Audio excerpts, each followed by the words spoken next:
మహావిజయం చేస్తున్నారంటే మొదలు ఆయన ఏదో వస్త్రాలు పట్టుకొస్తున్నారు ఇచ్చారు. ఎక్కడి నుంచి పట్టుకొస్తున్నారో ఏమిటి. అలాగే విజయవాడ యాగం చేసినప్పుడు మరి అతని పరిచయం ఏమిటి నాకేమీ తెలియదు. నాకేం కావాలంటే 5 నిమిషాల్లో వస్తాను. నేను అతనితో కోరాను, వాయువ్యం 6 మాసాలు మనం పెట్టుకున్న కాలము సరిపోదు తెలుసు, అయినా కూడా చేయాలి. నేను ఒక రకంగా కష్టపడ్డాను, ఆయన ఒక రకంగా కష్టపడ్డారు.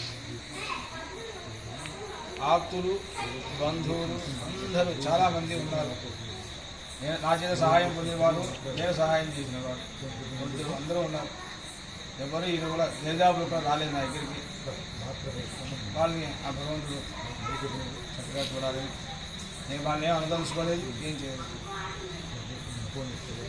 ఈయన పరమాచార్య ప్రసాదంగా నాకు ఇప్పుడు మా శ్యామ్ గారు ఉన్నారు.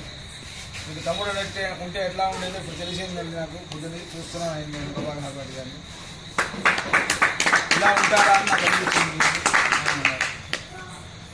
ఇక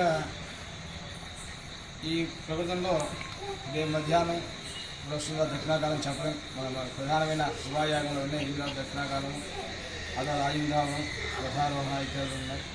అప్పుడు మాట్లాడే అవకాశం లేదు, ఇప్పుడు కూడా లేదు. చాలా పనులు ఉన్నాయి అందరికీ. ప్రతివాడు ఒక పని చేస్తే కానీ రేపు ఉదయకి మనం మహారాత్రి అన్నానికి 3ంటికి కూర్చోలేము. నేనే ఈ ప్రతి ఒక్కరికి ఇంకా ఇక్కడ కూడా 17 సంఖ్యనే నిమితంగా పెట్టుకున్నాను. ఆ 17 మందికి 17 స్వర్ణమాలలు. ఇప్పుడు రేపు పొద్దున మళ్ళీ దానికోసం ఆలస్యం స్నానం చేసి వచ్చారు రాలేదు అని కాకుండా ఇప్పుడే అందరికీ స్వర్ణమాలలు వేయడం జరుగుతుంది. సుందరామ దీక్షులు గారు ఈ యజ్ఞానికి ఎటువంటి వారంటే మొక్కటం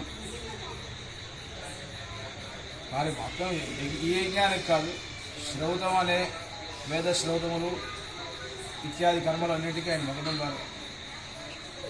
వారి ఇంట్లోనే నేను 2 వాయువ్యాలకి విధి ప్రస్థానం చేయడం, వారి నా అభిమానంతో వాళ్ళు వచ్చారు. వాళ్ళ శరీర ఆరోగ్య పరిస్థితి అందరూ చూస్తూనే ఉన్నాం, తెలుస్తుంది. అయినా కూడా ప్రయోగం అంటే ఇందాక వసీవరి పరిహరణం అంటే అర్జునుడి కంటే 2 అడుగులు ఉంటారు వారికి వచ్చి ఇలా ఉండడం అనేది. ఇంకా అది ఐఏఎస్ బ్రాండ్ కంటే ఇంకా ఎక్కువ ఏదైనా ఉందంటే చెప్పాలి. వారిని యాగం గురించి జరిగిన విషయం గురించి కొద్దిగా